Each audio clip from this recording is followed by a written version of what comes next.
Okay, today is November 25, year 2025.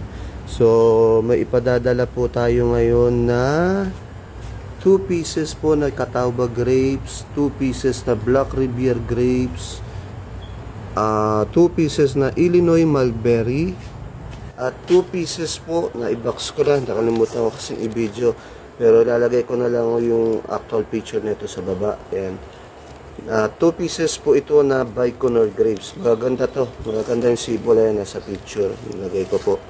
So, ang lahat po na yan ay ipadadala natin today going to Marikina. Ayan. Via Lalamove Rider po. Kaya sa magkakagusto, lalo na itong si Catawba, marami ho tayo niyan. Black Riviere. At lalo na itong si Illinois mulberry, marami pa. Pero itong si Baikonur grapes, ilan na lang ang meron tayong available. So, PM lang po kayo.